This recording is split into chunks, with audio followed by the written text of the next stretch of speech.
Welcome back to Mr. Wicklam's virtual math classroom. Today what we're going to be looking at is still in our patterns and algebra unit, but we're going to be looking at number lines. First of all, let's just do a little bit of review. What I would like you to do is I'd like you to just take a look at this sequence, and I would like you to determine which kind of sequence it is. So remember, you need to look whether it's going up or whether it's going down, and then you need to also find what the gap is.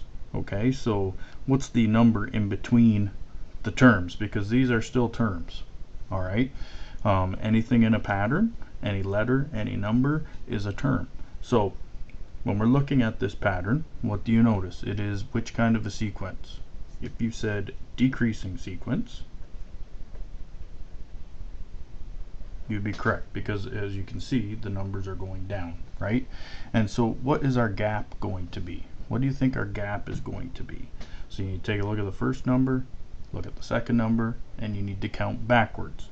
Okay, so let's see, 36, 35, 34, 33, 32, 31. I have 1, 2, 3, 4, 5 lines, or I would have 5 fingers up if I were counting using fingers. So each one of these, the gap is -5. Okay, and it is important to put the minus sign in there or the plus sign, because many of you ask me whether that's a good thing to do. Well, sometimes you get an increasing and decreasing sequence all in the same sequence, so it's doing both. So it's good to know whether we're going up or whether we're going down. Okay, it always helps the person who's looking at the sequence to know what it is between terms. So what I would like you to do is I would like you to extend this this pattern using counting. Skip counting would be good. So we're going 21 minus 5, 20, 19, 18, 17, 16. Good. So what we're going to do is we're going to try and solve problems that are a little bit more difficult, but what we're going to be looking at is we're going to be looking at number lines. Number lines are, if you have larger numbers, these aren't too large of numbers. We could figure it out fairly easily just by counting, but when you're dealing with hundreds and you're dealing with thousands, you want to be able to use a number line so that you can solve problems easier. Let me give you an example of a problem. Bob is driving from Vancouver to Edmonton, which is 1,200 kilometers away. He could drive 300 kilometers a day. He starts on Tuesday, so I'm going to write that down. He starts on Tuesday. Okay. How far from Edmonton is he on Thursday night? So he is going to be driving. He's going to be driving when? He's going to be driving on Tuesday. He's going to be driving on Wednesday and Thursday, because we want to know how far he is on Thursday night. Okay, so the easiest way to do this is what you do is you get your number line. Okay, and number lines need to have a scale. Now if you take a look at all of the numbers in between 0 and 1,200, because 0 represents the distance when he's completed his journey, and 1,200 kilometers represents his starting distance, right? Because it's 1,200 kilometers away from Vancouver to Edmonton. And so what I've done is if you look at all these numbers that are in between 0 and 1,200, that is our scale. So our scale tells us how much we're going up by each increment. So each line represents the scale. So what is our scale? So if you look, we go from 100 to 200 to 300 to 400 to 500. Our scale is 100, because we're going up by 100s.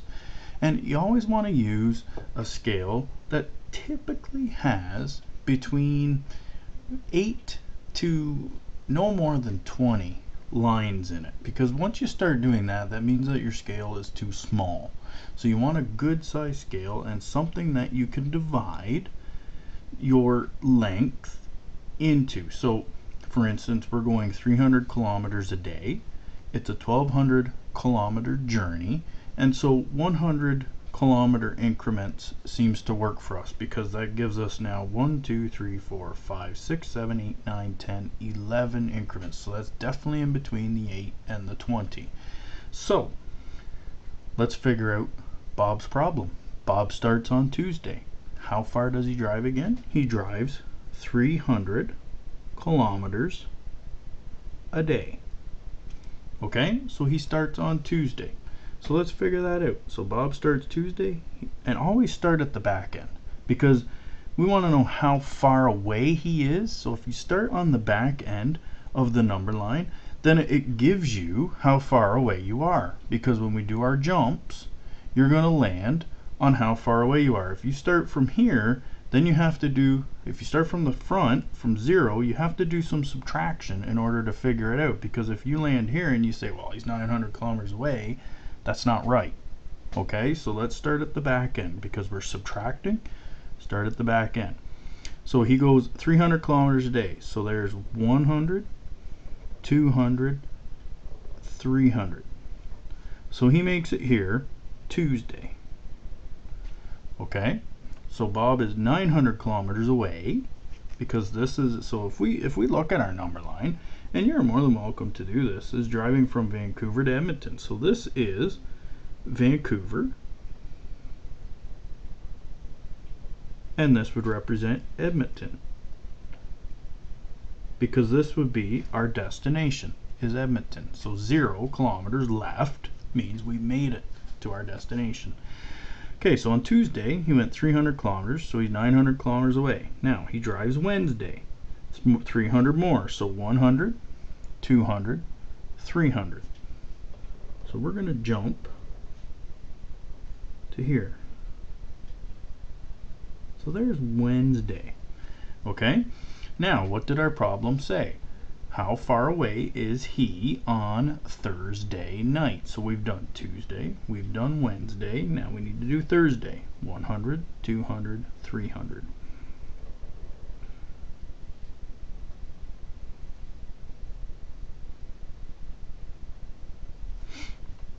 So how far is Bob away on Thursday night? Well, as you can see here, Bob is 300 kilometers away. So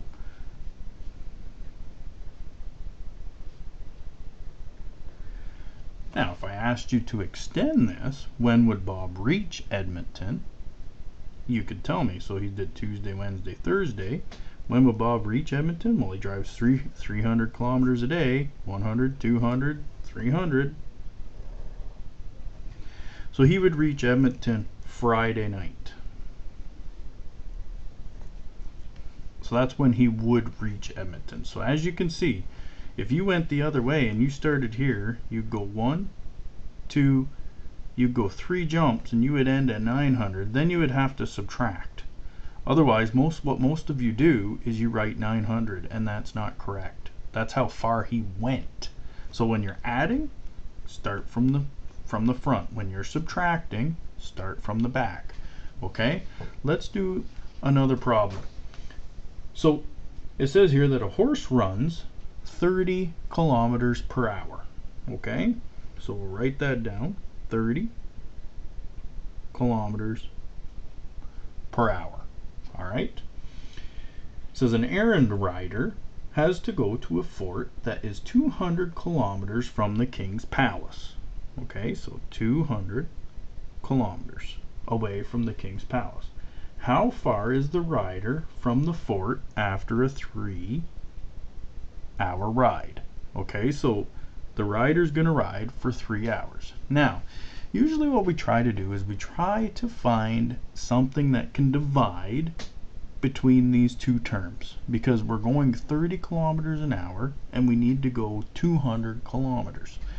So the only real thing that would divide in between these two is 10. Okay, so our scale, we're going to look at our scale. Our scale is going to be 10. So 10, 20, 30, 40, 50, 60. You can get the idea of where I'm going with this.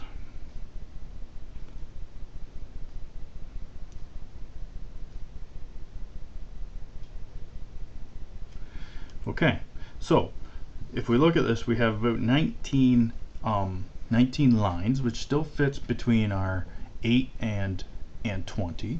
And so what we're going to do is we're going to take a look. So 30 kilometers an hour, 200 kilometers, how far away is he? So this is the fort, this is the palace, because this is where he wants to go.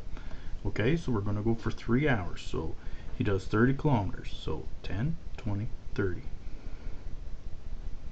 That's hour 1. Does 30 kilometers. 10, 20, 30. Hour 2, 10, 20, 30. Hour 3. So if you can see, where did we stop? We stopped here. So he is 110 kilometers away, which is quite a distance. So if we said how many more hours would he need, well, you could figure it out, and you could keep jumping and figure out how many hours he's going to need in order to get to the king's palace.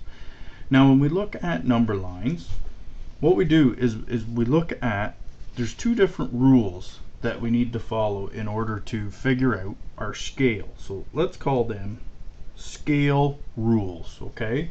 So the first one is speed. Let's look at this one. Speed divides evenly into the distance.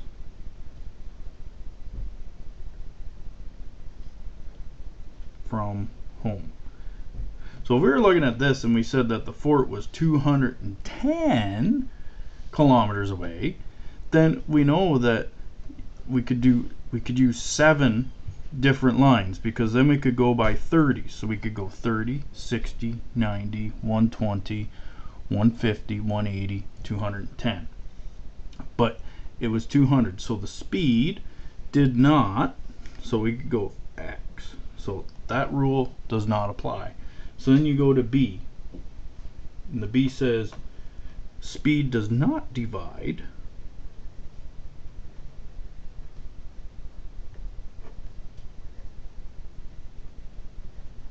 evenly into the distance, but there is a common number. Okay, and you need to look for that common number, and usually when you're dealing with like 30 and you're dealing with 200, that common number is usually 10. Okay, so usually your scales are going to go by, you make your scales by 10s, 5s if it's smaller, 10, 20s. Usually it's an even number such as that. Okay, so we used 100 and we used 10s. Okay, so what we're going to be doing is we're going to be practicing with number lines, so you can see the pages up on the board, and as always, you can always rewind and watch this lesson over again, or parts of it. This is Mr. Wicklam signing off.